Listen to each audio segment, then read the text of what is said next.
اعوذ باللہ من الشیطان الرجیم بسم اللہ الرحمن الرحیم السلام علیکم ورحمۃ اللہ وبرکاتہ جزا اللہ عنا سیدنا مولانا محمدن صلی اللہ علیہ وسلم ما ہوا اہلو۔ جی اسٹوڈنٹس، پریویس ویڈیو میں ہم نے سورۃ النحل کی ایکسرسائز کو سولو کیا تھا۔ آج کی اس ویڈیو میں ہم سورۃ بنی اسرائیل کا تعارف پڑھیں گے، ہم یعنی کہ اس پورے چیپٹر کی ریڈنگ کریں گے۔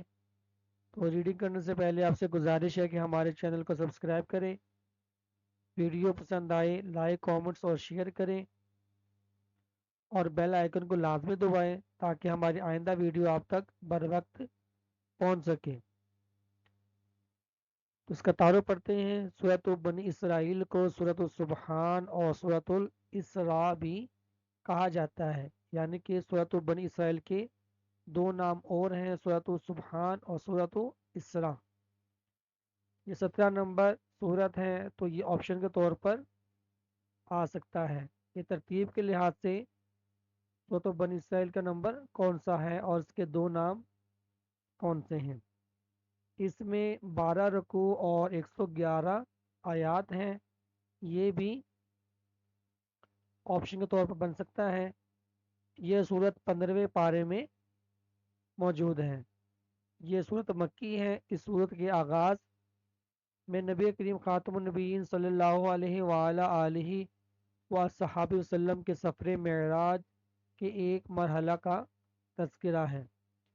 اس مرحلہ میں مسجد حرام سے مسجد اقصی تک کا سفر ہے، جسے اسراء کہا جاتا ہے۔ تو یہاں پہ سوال بن سکتا ہے کہ اسراء سے کیا مراد ہے۔ اس وجہ سے اس صورت کو سورۃ الاسراء بھی کہا جاتا ہے۔ اسراء کا معنی رات کو سیر کرنا، تو یہ آپشن کے طور پر بھی آ سکتا ہے، اسراء کا معنی ہے۔ اس صورت کا آغاز اللہ تعالیٰ کی تسبیح سے ہو رہا ہے، اس وجہ سے اس کو سورۃ السبحان بھی کہا جاتا ہے۔ تو یہاں پر بھی یہ سوال بن سکتا ہے کہ سورۃ بنی اسرائیل کو سورۃ السبحان کیوں کہا جاتا ہے۔ یہ صورت اپنے مضامین کے نوعیت کے اعتبار سے مدنی مضامین کے ساتھ مماثلت رکھتی ہے۔ ان مضامین میں عقائد کے ساتھ ساتھ عبادات اور اسلامی معاشرتی معاملات کے اخلاقی تقاضے بیان کیے گئے ہیں۔ ام المومنین حضرت عائشہ صدیقہ رضی اللہ تعالی عنہا فرماتی ہیں، نبی کریم خاتم النبیین صلی اللہ علیہ وآلہ وصحابہ وسلم جب تک سورۃ بنی اسرائیل اور سورۃ الزمر پڑھ نہ لیتے سوتے نہ تھے، یعنی کہ آپ صلی اللہ علیہ وآلہ وسلم کا یہ معمول تھا کہ آپ صلی اللہ علیہ وآلہ وسلم رات کو سونے سے پہلے سورۃ بنی اسرائیل اور سورۃ الزمر پڑھ کر سوتے تھے۔ تعارف کے بعد ہے اس کا مرکزی موضوع۔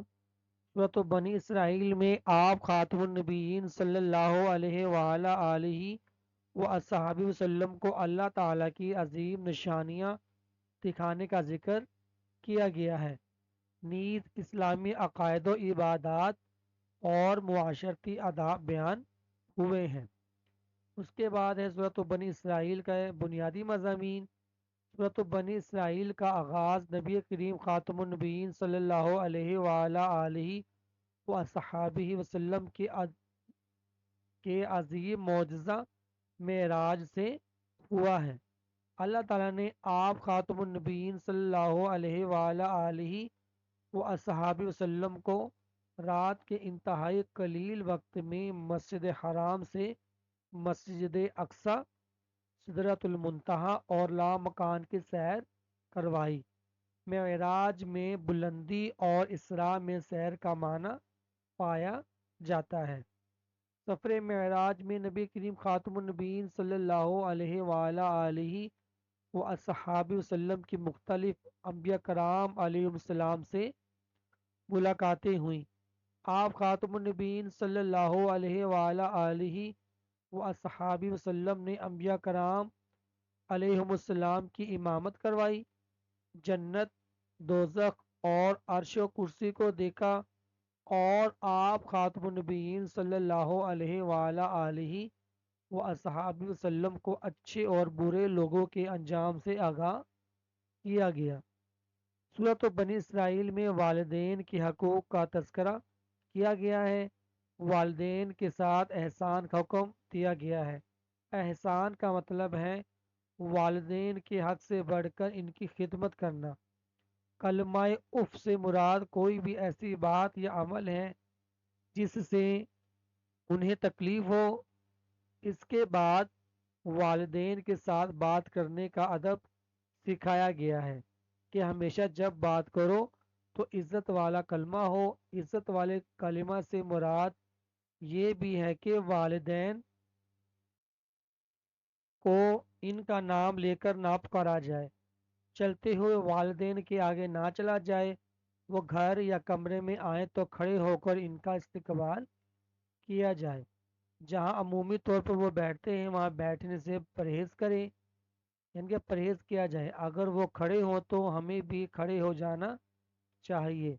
والدین کو غصے کی نگاہ سے نہیں بلکہ پیار سے دیکھنا چاہیے، کیونکہ اس سے اللہ تعالی راضی ہوتا ہے۔ ماں باپ کے قرابت داروں کا خیال رکھنا چاہیے۔ اگر والدین وصال کر جائیں یعنی کہ دنیا سے چلے جائیں، وفات پا جائیں، تو ان کے لیے دعائیں مغفرت کرنی چاہیے۔ ان کے دوستوں اور چاہنے والوں کا خیال رکھنا چاہیے۔ ہمارے لیے لازم ہے کہ ہم والدین کا ہر جائز حکم مانیں۔ سورۃ بنی اسرائیل میں بنی اسرائیل کے احوال ذکر کیے گئے ہیں۔ اللہ تعالیٰ نے انہیں بہت سی نعمتوں سے نوازا، مگر وہ ناشکری اور زمین میں فساد کے مرتکب ہوئے تو اللہ تعالیٰ نے ان پر سختیاں اور تباہیاں مسلط کر دی۔ اس ضمن میں اس بات کا واضح اعلان کیا گیا ہے کہ یہ مصیبتیں خود ان کے اپنے اعمال کی نحوست تھیں۔ سورۃ بنی اسرائیل میں معاشرتی زندگی کے حوالے سے بہت سی نصیحتیں کی گئی ہیں۔ قریبی رشتہ داروں، مسکینوں اور مسافروں کو ان کا حق دینے کا حکم دیا گیا ہے۔ یتیم کے مال کی حفاظت، ناپ تول اور وعدہ پورا کرنے کا حکم دیا گیا ہے۔ ہمیں اچھی بات آسن انداز میں کرنے کا حکم دیا گیا ہے۔ مال خرچ کرنے میں اعتدال کا حکم دیا گیا ہے۔ فضول خرچی سے منع کرتے ہوئے اسے شیطانی عمل قرار دیا گیا ہے۔ کنجوسی کو بھی ناپسندیدہ عمل قرار دیا گیا ہے۔ رزق کی وجہ سے اولاد کے قتل اور بدکاری سے منع کیا گیا ہے۔ بغیر علم کے بحث و مباحثہ سے نفرت دلائی گئی ہے۔ زمین پر اکڑ اکڑ کر چلنے سے منع کیا گیا ہے اور فرمایا گیا ہے کہ یہ اللہ تعالیٰ کے نزدیک ناپسندیدہ اعمال ہیں۔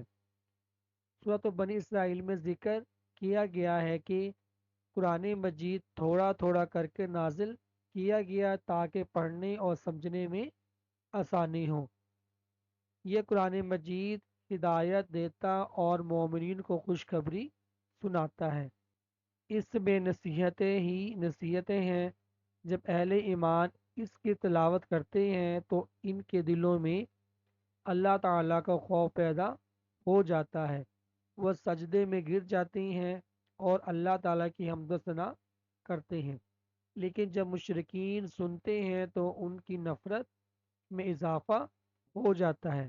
جب آپ خاتم النبیین صلی اللہ علیہ وآلہ آلہ و اصحابہ وسلم اس کی تلاوت کرتے ہیں تو یہ آپس میں سرگوشے کرنے لگتے اور اس سے منہ پھیر لیتے ہیں، بجائے ایمان لانے اور سمجھنے کے حیل و حجت کرنے لگتے ہیں۔ ایمان نہ لانے کے بہانے بناتے ہوئے مختلف شرطیں رکھتے ہیں۔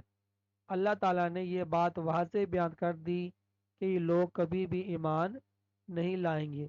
پھر انسان کے بعض منفی رویوں، خصوصاً تنگ دلی، جلد بازی، ناشکری اور مایوسی جیسے منفی رویوں کی اصلاح کی تعلیم دی گئی ہے۔ اس صورت کے آخر میں اللہ تعالیٰ کی وحدانیت اور اسماء حسنہ